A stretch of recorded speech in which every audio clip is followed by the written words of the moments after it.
ओम शांति। हाणे असां बाबा खे यादि था करूं। मां आत्मा प्रकृति जे विच में वेठी आहियां। निराकार बाप खे यादि करे मन में कोई बि ॻाल्हि हुजे बाबा खे ॿुधाए छॾियो।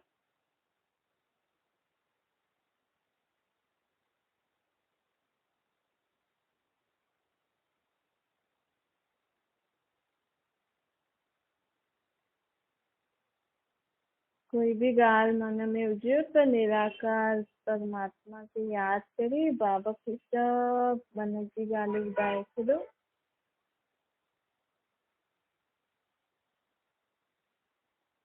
ओम शांति। अॼु मिठा मिठा श्री बाबा ब्रह्मा जे तन द्वारा चवनि था, मीठे मीठे ॿार बाबा चवनि था हाणे तव्हांजी दिलि ॾाढी साफ़ हुजणी खपे।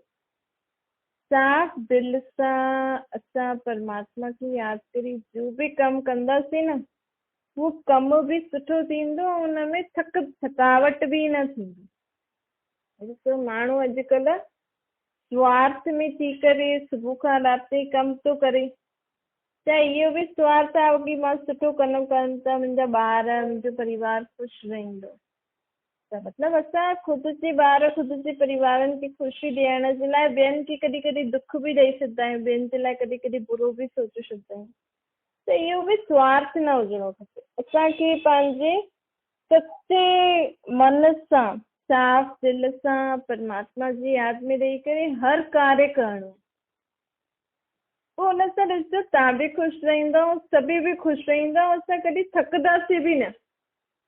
छोकी कॾहिं कॾहिं असांजे मन में इहो हूंदो आहे न, भई असां कमु था करूं जंहिंसां सभिनि खे ख़ुशी मिलंदी, सभिनि खे सुठो लॻंदो, ऐं उहा न ख़ुशि थींदा आहिनि, उन्हनि खे सुठो न लॻंदो आहे त मूड ख़राबु थी वेंदो आहे। पोइ या त पोइ चईंदा आहिनि हाणे मूंखां नथो पुॼे, बसि मां कयो तव्हांखे ठीकु लॻो न। पोइ थकावट बि थींदी आहे हुन में। ॿियनि खे ख़ुशि करण जा कमु कंदा आहियूं न, ऐं कॾहिं कॾहिं सच्चे मन सां न कंदा आहियूं, सुठी दिलि सां न कंदा आहियूं त पोइ हुन में थकावट बि थींदी आहे। थोरो सो कमु कंदासीं न, बसि हाणे मां थकी वियमि। त बाबा चए थो अगरि दिलि साफ़ हूंदी, मन में सभिनि जे लाइ निस्वार्थ भाव हूंदो, परमात्मा जी यादि ईंदी, त हिकु त सम्झो कमु बि सुठो थींदो, कॾहिं थकावट न थींदी। कॾहिं बि आश न रखणी खपे कि मां जेको कमु करां थी उन सां माण्हू ख़ुशि थींदा ऐं मूंखे सुठो चईंदा। ये कॾहिं कॾहिं छो जे भले असांखे सुठी रीति कमु करणो आहे, लेकिन हिन आश सां न करणो खपे। असांखे सभिनि जे लाइ सुठो सोचे करे हर कर्म करणो आहे, लेकिन अगरि ये कामना करे इच्छा रखी कंदव त अगरि उहो सुठो उन्हनि खे सुठो न लॻियो, तव्हांखे दुख बि थी सघंदो आहे। तव्हांखे पोइ सुठो बि न लॻंदो, पोइ तव्हांजो मूड ख़राबु थी वेंदो, पोइ तव्हां उन्हनि खे कुझु उल्टो सुल्टो चई बि सघंदा आहियो। त बाबा चए थो सची दिलि सां बाप जी यादि में रही करे कर्म करण सां कॾहिं बि माण्हू थकंदो न आहे, हुनजो कमु सदा सफल थींदो आहे। हाणे देह सहित देह जा जेका सभी संबंधी आहिनि, सभी चीजूं आहिनि, इहे त विनाशी आहिनि। हाणे जेका हिन तव्हां आत्मा आहियो, हिन देह में आहियो, हिन देह सां गॾु तव्हां जो बि संबंध निभायो था, पिछले जन्मनि में ॿिया हुया, ॿी देह हुई त ॿिया संबंधी हुया, ॿी आत्माउनि सां संजो संबंध हुयो। हिन जन्म में ॿी आत्माउनि सां संबंध आहे, त मतिलबु हीअ विनाशी थी आहे न, ये थोरे समय जे लाइ आहे। हर जन्म में असांखे इहे ई संबंधी, इहे ई आत्मा हिन संबंध में न मिली सघंदी आहे। कॾहिं कबार इहे मिली सघंदी आहे, लेकिन सदा न मिली सघंदी आहे। हा, इहे ई आत्मा ॿिए संबंध सां मिली सघंदी अथव, लेकिन हिकु परमात्मा जो जेको आत्माउनि सां संबंध आहे न, उहो सदा जे लाइ कायम रहंदो। परमात्मा सदा जे लाइ असांजो बाप बि आहे, माउ बि आहे, टीचर बि आहे, सतगुरु बि आहे, सखा बि आहे, साजिन बि आहे, डॉक्टर बि आहे। जो संबंध चाहियो न तव्हां, हिकु परमात्मा सां ई असां सचो संबंध सदा जे लाइ निभाए सघंदा आहियूं। बाक़ी त दुनिया में अॼुकल्ह संबंधनि में किथे न किथे स्वार्थ, किथे न किथे कुझु मिलावट थी वेंदी आहे। त बाबा चवनि था इहे सभु देह जो संबंध न हिन समय कूड़ा थी विया आहिनि। हिन कलयुग की दुनिया की कहिड़ी दुनिया से इन कूड़ी दुनिया। छो छोजी सभी संबंधनि में कुझु न कुझु मिलावट आहे। सभी खाइण पीअण जी चीजनि में बि माण्हू मिलावट थो करे। ॾिसो तव्हांखे बि कोई सादो रोटी ॾिए त तव्हांखे सुठो न लॻे, हुन में कुझु न कुझु मिलाए करे खाइण जी आदत हूंदी आहे माण्हू। जेकी ओरिजिनल चीज जेकी जीअं हुजे उन रीति अगरि माण्हू खे ॾियो त सुठी न लॻंदी। कुझु न कुझु मिलावट हुजणो खपे हुन में। चीजनि में बि कुझु न कुझु मिलावट आहे। त दुनिया में हर हिकु ॻाल्हि में खाइण पीअण में चाहे संबंधनि में माण्हुनि खे मिलावट ई त पसंदि अचे न। अगरि कोई माण्हू बि तव्हांखे सिधी रीति सां तव्हां सां व्यवहार कंदो, तव्हां सां संबंध निभाईंदो न त तव्हांखे बि मज़ो न ईंदो। माण्हुनि जी आदत आहे अहिड़ो सिधो ठही करे रहींदे त माण्हू तोखे जीअण न ॾींदा। हिन करे कुझु न कुझु पंहिंजे स्वभाव संस्कारनि में मिलावट करे माण्हू हले थो। मिलावटी दुनिया त कूड़ी दुनिया थी वई न। जीअं आत्मा जो स्वभाव संस्कार आहिनि हुन रीति उहा जीए ई नथी, हुनखे चीजूं खाइण जे पसंदि ई नथी अचनि। कुझु न कुझु मिलावट मिलाइणो ज़रूरु आहे। त जेको जीअं मन जो वीचार, जीअं माण्हुनि जो संबंध, जीअं माण्हुनि जी सोच, उहो ई उन्हनि जो खाइण पीअण रहण करणु सभई थी वियो आहे। त हीअ मिलावटी अर्थात कूड़ी दुनिया। कूड़ी दुनिया में संबंध बि कूड़ा ई आहिनि। अर्थात कोई न कोई स्वार्थ सभिनि जे मन में आहे ई। असां चऊं की न असांजे मन में न आहे, पर अगरि तव्हां बि जांचदव त तव्हां बि ॾिसंदव की ॾिसो अॼुकल्ह माण्हू ॿारनि खे छो थो पाले। चए थो ॿारनि खे पालंदासीं त वॾो थी करे असांखे कमाए करे खाराईंदो, असांजी पालना कंदो, असांजी देखभाल कंदो। इहो बि स्वार्थ थी वियो न। भई अगरि असां ईअं सोचूं की असां ॿार जनमियो, असां हिन आत्मा खे शरीर ॾिना, भई असांखे हिनखे सुठो जीवन जीअण लाइ सेखारिणो आहे, बाक़ी असांजी मदद करे न करे, उहो थींदो आहे निस्वार्थ भाव जी पालना। त बाबा चई थो ॾिसो माण्हू एॾी महिनत थो करे, ॿार खे वॾो थो करे, सोचे थो कमाए करे खाराईंदो ईअं, ऐं ॿार कॾहिं कॾहिं वॾो थींदे शरीर छॾे छॾे त पोइ त तव्हांखे ई कमाइणो पवंदो। त इन करे असांखे कंहिंजे मथां आश न रखणी खपे। पंहिंजे पाण खे सदा ईअं अहिड़ो ठाहिणो आहे की असां अंत ताईं पंहिंजो जीवन ख़ुदि सुठी रीति जी सघूं। हा सभिनि जो सुठो कंदो हलो, भले कोई असां सां सुठो करे न करे, लेकिन मुंहिंजो आत्मा खे हिन जीवन में सदा निस्वार्थ भाव सां सुठो कर्म करणो ई आहे परमात्मा जी आत्मा। छो छोजी हिन मां आत्मा हिन जन्म में जॾहिं सुठा कर्म कंदमि निस्वार्थ भाव सां, तॾहिं त मूंखे ॿियो जनम सुठो मिलंदो न। माण्हू त सोचंदा आहिनि ॿियो जनम अलाए कहिड़ी योनी में वञो, लेकिन कोई बि मनुष्य जॾहिं चऊं था मनुष्य आत्मा आहे त मनुष्य त नहीं वठंदी न। त तव्हां अहिड़ा कर्म करो ई छो था की तव्हांखे जानवरनि जहिड़ो शरीर मिले, पर मिलंदो ई न। तव्हांखे जानवरनि जहिड़ो शरीर मिली तव्हांखे जानवरनि जहिड़ो जीवन तव्हां जींदव, जी सघंदा आहियो अगरि तव्हां हाणे बुरा कर्म कयो त, लेकिन जानवर जे शरीर में न वेंदव। तव्हांजी आत्मा अगरि तव्हां हिन जन्म में सुठा कर्म न कयो, बुरा कर्म कयो, त तव्हांजी आत्मा ॿियो जन्म ॿियो शरीर वठी करे जानवर जहिड़ो जीवन जी सघंदी आहे, लेकिन जानवर जे शरीर में न, इंसान जो शरीर वठी करे। पर असां अहिड़ा कर्म करो ई छो। हिन जन्म में तव्हांखे हाणे अॻियां जन्मनि जे लाइ बि सुठो कर्म कर, अॻियां असांजो जनम सुठो थिए हुनजे लाइ बि हाणे ई खां ई सुठा कर्म करणा आहिनि। हीअं न भले अॻियां जी अॻियां ॾिसूं न, हिन जन्म में बि अगरि तव्हांखे सुठो जीवन जीअणो आहे अॻियां त हाणे खां ई सुठा कर्म करो, त हिन जन्म में ऐं अॻिले जन्मनि में थी वेंदा न सुठो जीवन। हा लेकिन पिछले जन्मनि जो बोझ बि त हिन जन्म में अची सघंदो आहे न चुकतो कराइण में। उनजे लाइ तव्हां परमात्मा खे यादि करो, छोजी हिकु निराकार परमात्मा में ई शक्ति आहे असांखे काल जे पंजे सां छुड़ाइण जी। ॾिसो हिन समय मनुष्य आत्मा समय खां पहिरियों आत्मा शरीर थी छॾे, पोइ आत्मा शरीर छॾींदी त बिना शरीर भटकदी, त तंहिंखां सुठो असां बाबा चए थो हिकु मुंहुं में ई शक्ति आहे कि तव्हांजी पाप कर्मनि सां तव्हांखे मुक्त करो। अगरि असां हिन जन्म में पंहिंजे खे आत्मा सम्झी करे निराकार परमात्मा खे यादि कंदासीं न निराकार रूप में, त असांजी आत्मा जे मथां जो बि बोझो हूंदो न पिछले जन्मनि जो उहो ख़तमु थींदो वेंदो, चुक्तो थींदो वेंदो आपे ई परमात्मा जी शक्ति सां। त हुनजे फलस्वरूप असांजी आयु वधिजी वेंदी। कंहिंजी बि आयु अगरि वधाइणी आहे त असांखे निराकार रूप में परमात्मा खे यादि करणो। माण्हू ॾिसो, माण्हू सोचे थो कि असां व्रत रखंदासीं असांजे पति जी आयु वधंदी। हाणे तव्हांजो पति अगरि उल्टा सुल्टा कर्म कंदो हुजे, उल्टो सुल्टो खाईंदो पीअंदो हुजे, हुनजे पिछले जन्मनि जा कर्म एॾा पाप जा कयल अथसि, त हुन आत्मा जो हाणे हुनखे अलॻि अलॻि शरीर वठी जनम मरण में अची करे हुनखे पंहिंजो हिसाब किताब चुकतो करणो।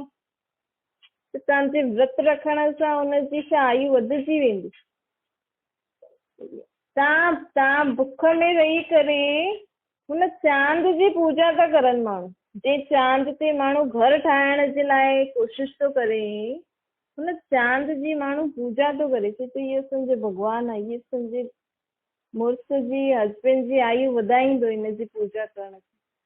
लेकिन चांद ते त माण्हू घर था ठाहिण जी कोशिशि करनि, उहो भॻवानु थोरी आहे, उहो त जॻह आहे हिकु।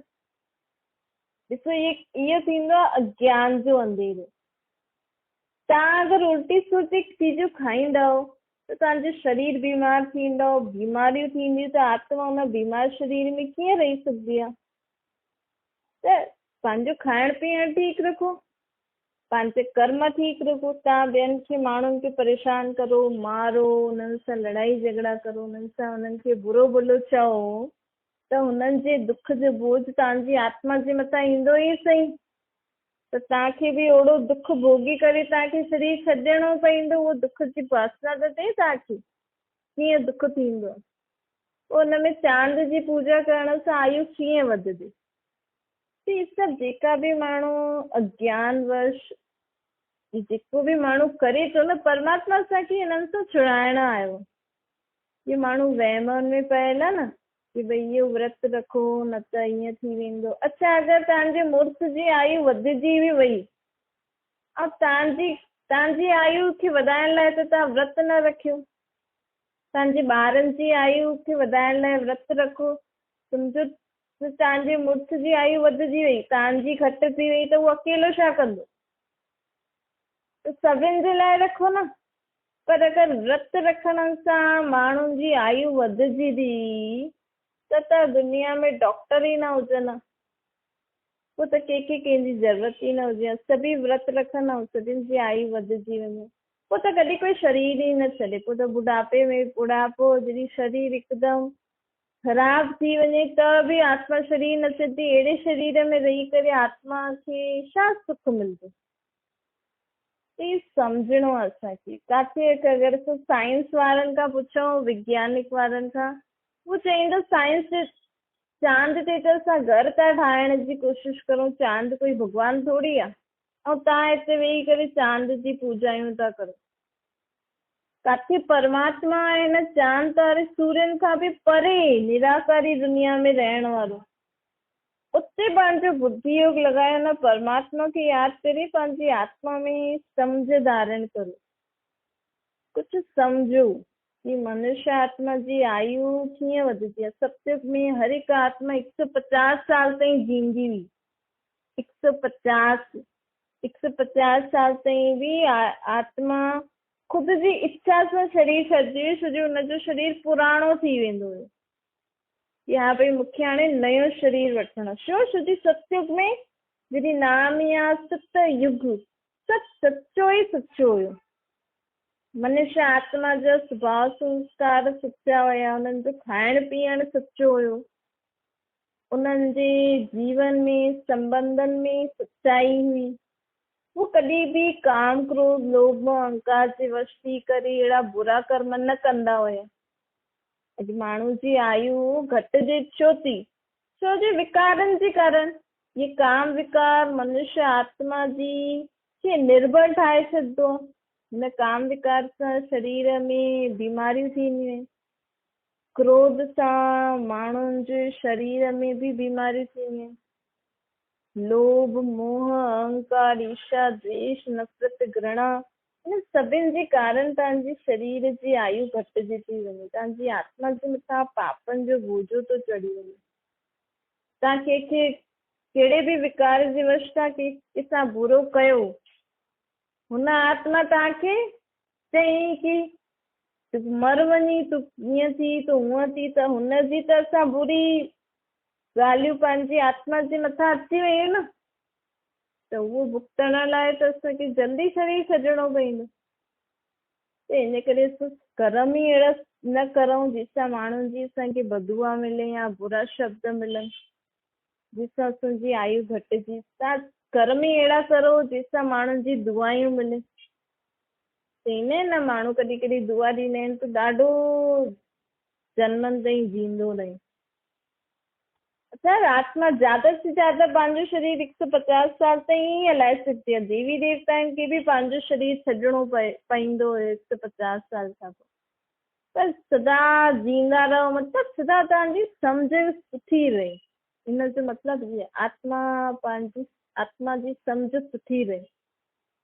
इन रीति बाबा असांखे चए थो की तव्हां सॼो ॾींहुं ॾिसो, हिकु त माण्हुनि जो शरीर नथो हले, अॼुकल्ह मिलावटी चीजियूं था खाइनि, पोइ सॼो ॾींहुं नथा खाइनि, अहिड़ा विर्त रखनि था, पोइ राति ताईं बीमार था थींदा वञनि। बीमार थी पोइ जंहिंजे विर्त रखियो उन्हनि खे चईंदा ॾिस इन्हनि विर्त रखी त बि भॻवानु हिन जी मदद न कई, बीमार थी वियो। इहो ई भॻवान जे मथां तव्हां दोष था रखो।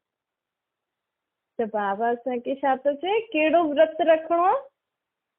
बुराइनि खे छॾण वारो विर्त, सदा पवित्र रहण जो विर्त रखो। ब्रह्मचारी बि ब्रह्मचारी बि।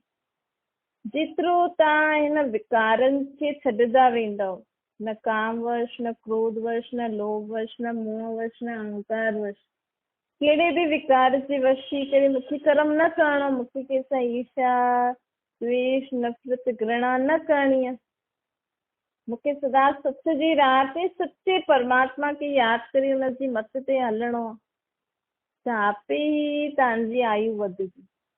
छोकी आत्मा जे मथां जेका पापनि जो बोझ आहे हुनखे ख़तमु करण जी शक्ति परमात्मा में आहे।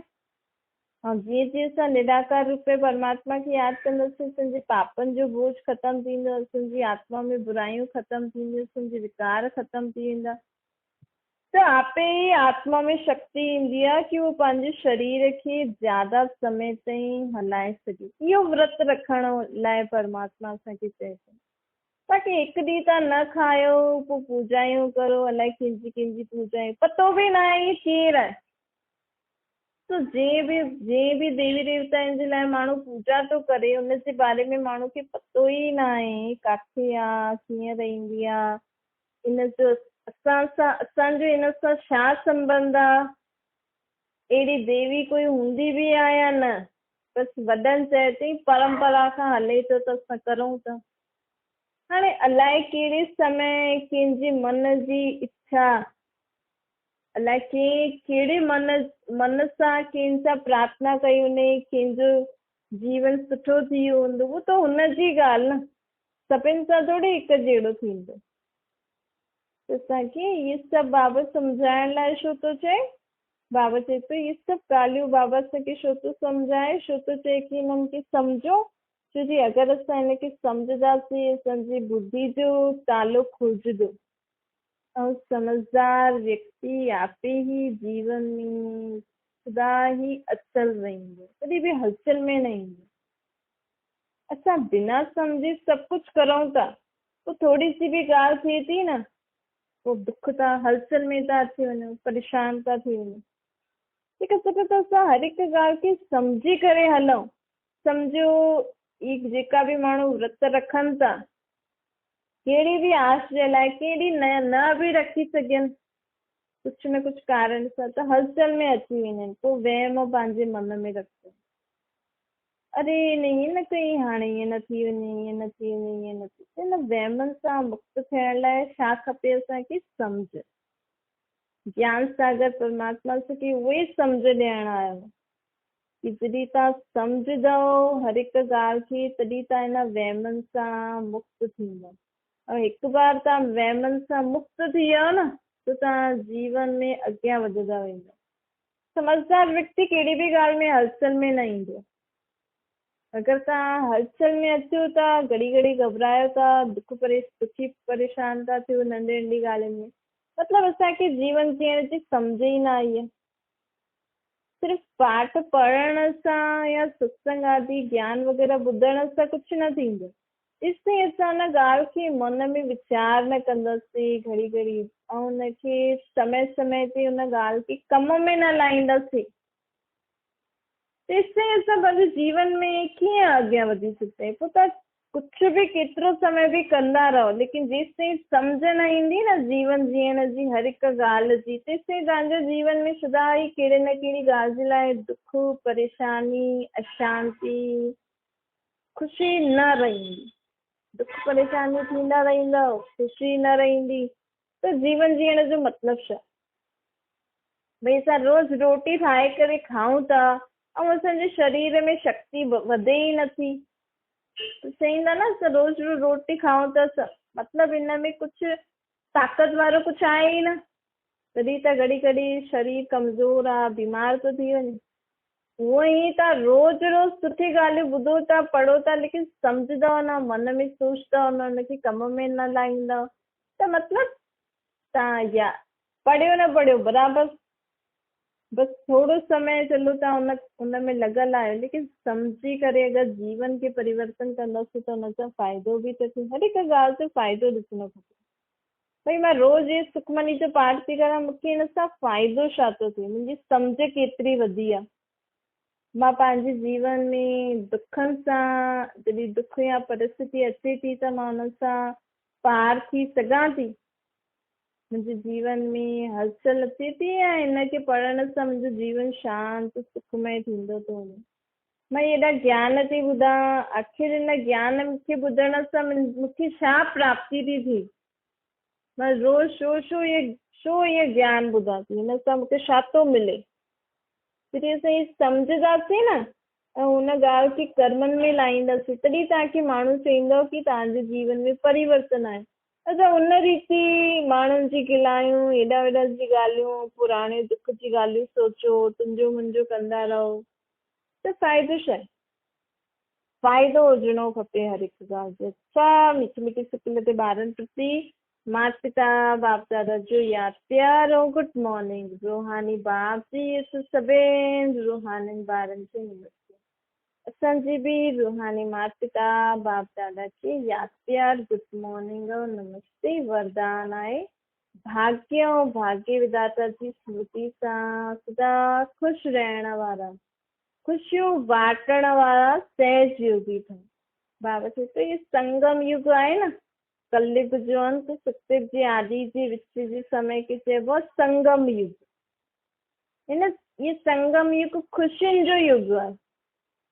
दुनिया में भले हिन समय दुखनि जा पहाड़ था किरनि, सभिनि वटि कोई न कोई प्रकार जो दुख आहे, लेकिन जे हिन समय ये पहचाने वरितो कि हिन समय निराकार परमात्मा हिन सृष्टि ते अवतरित थी करे असांखे सतयुग जो वरतो थो ॾे, असां सां मिलण आयो, असांखे ज्ञान थो ॾे, असां हुन सां गॾु उथी सघंदा आहियूं, वेही सघंदा आहियूं, खाई सघंदा आहियूं, पी सघंदा आहियूं, हर कर्म करे सघंदा आहियूं। जे माण्हू खे इहा ॻाल्हि सम्झ में अचे न, हुननि जे लाइ इहो कहिड़ो युग आहे? ख़ुशियुनि जो युग। सभु क्योंकि जे भॻवान खे असां एॾे समय खां यादि पिया करूं, उहो हिन सृष्टि ते अवतरित थी वियो, मां हुनखे पहचाने वरितो, त हुन आत्मा जा त ख़ुशियुनि जो पारोवार न वरितो, सदा ख़ुशि रहंदो। त बाबा चए थो इहो आहे ई ख़ुशियुनि ऐं मौज मनाइण जो युग। ॾिसो हिन युग में ई परमात्मा असांखे अची करे चए थो कि तव्हां सभु बोझ मूंखे ॾेई छॾियो। तव्हां हिकदमि पंहिंजे खे आत्मा सम्झी परमात्मा जो नंढो ॿार सम्झो, भई मां परमात्मा जो ॿार आहियां ऐं सभु बोझ परमात्मा खे ॾेई छॾियो। त इहो युग कहिड़ो युग आहे? ख़ुशियुनि जो, मौजुनि जो युग। सदा ख़ुशी में रहो ऐं ॿियनि खे बि ख़ुशी बांटंदा रहो। भई तव्हां वटि हूंदी ख़ुशी जी ॻाल्हि, त तव्हां ॿियनि खे बि ख़ुशी जी ॻाल्हि ॿुधाईंदो न। अगरि तव्हां मन में सदा ई दुख जी ॻाल्हि ई सोचंदा रहो, पोइ कोई बि तव्हां सां मिलण ईंदो, फ़ोन कंदो, त तव्हां हुनखे दुख जी ॻाल्हियूं ॿुधाए करे दुखी कंदव न।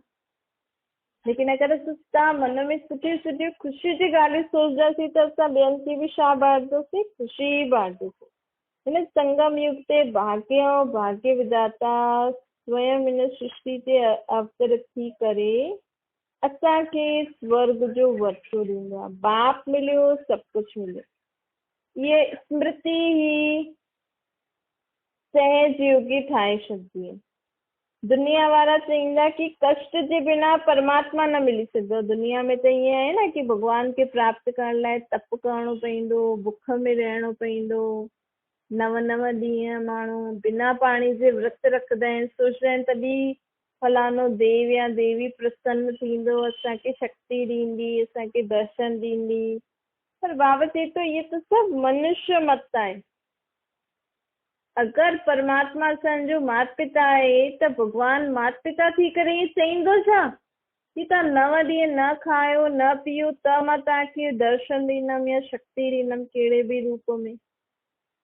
ॾिसो केॾो वॾो अज्ञान में माण्हू पंहिंजे शरीर खे तंग थो करे न। रोटी न ॾींदो शरीर खे 9 ॾींहं, पाणी न ॾींदो, त शरीर खे तंग करण बि पाप आहे। ये जेको बि माण्हू बिना खाए पीए भॻवान खे प्रसन्न करण जी कोशिश थो करे न, इहे पाप थो करे। पंहिंजे शरीर खे बुख में अगरि तव्हां रखो था त इहे बि त पाप थियो। शरीर त तंग थो थिए न, आत्मा खे बि त आत्मा बि त परेशान थींदी न। या त सॼो ॾींहुं सुम्ही पओ, कुझु कमु करो ई न शरीर खां। आत्मा खे बि विश्राम ॾियो, शरीर खे बि विश्राम ॾियो। कम बि कंदा, बुख में बि रहंदा, पोइ भॻवान खे यादि कंदा। भॻवानु छा करे हिन में? रोटी खायो, शरीर खे रोटी त खपे ई सही। तव्हांजी बुख में रहण सां मां कोई प्रसन्न थोड़ी थींदो। भॻवानु कॾहिं प्रसन्न थींदो असां सां? जॾहिं असां सुठा कर्म कंदासीं, उनखे हर कर्म कंदे यादि कंदासीं, उनजे चए ते हलंदासीं, तॾहिं त प्रसन्न थींदो। तॾहिं त असांजी आत्मा में परमात्मा आपे वैसे भी परमात्मा तो शक्ति ॾियण वारो, लेकिन तव्हां यादि त करो। दुनिया वारा त चईंदा आहिनि इहे कष्ट करो त परमात्मा मिलंदो, लेकिन हिते असांखे त जे माण्हू सम्झी वरितो कि भई मां आत्मा आहियां, मुंहिंजो बाप परमात्मा आहे, त असांखे घर वेठे ई भॻवानु मिली वियो। ॿियो छा खपे? तव्हां कुझु इहो व्रत नेम रखियो छा? अगरि तव्हांखे सम्झ में अची वियो त बिना महिनत भॻवानु मिली वियो, त तव्हां हेॾे होॾे छो था भटको? पंहिंजे शरीर खे छो था तकलीफ़ ॾियो? जो सोचियो बि न हुयो उहो निराकार परमात्मा हिन सृष्टि ते अची करे असांखे घर वेठे मिली वियो। ख़ुशियुनि जो सागर मिली वियो, त सदा ख़ुशि रहो परमात्मा खे यादि करे। इहो ई सहज यादि आहे। लोग न शुद्धि ऐं विधि पूर्वक हर कर्म करण वारा ही सच्चा ब्राह्मण आहिनि। ब्राह्मण केरु हूंदो आहे? जो पंहिंजे शुद्ध मन ऐं विधि पूर्वक हर कार्य करे, निराकार परमात्मा खे यादि करे, त उहो ई सच्चो ब्राह्मण आहे। हिन समय दुनिया में जेका ब्राह्मण आहे न, वो नामधारी ब्राह्मण आहे। सिर्फ़ु नाम आहे उन्हनि जो, लेकिन असली जो ब्राह्मणनि जा कर्तव्य हूंदा आहिनि, नियम हूंदा आहिनि, उहो सभु उन्हनि में कोन अथनि। नाम सां ब्राह्मण आहिनि, लेकिन ब्राह्मणनि जो असली कर्तव्य छा हूंदो आहे उहो उन्हनि खे पतो ई न आहे। उहो त ब्राह्मणनि जो बाप परमात्मा ई अची करे ॿुधाईंदो। अच्छा, ओम शांति। बाबा खे यादि करो।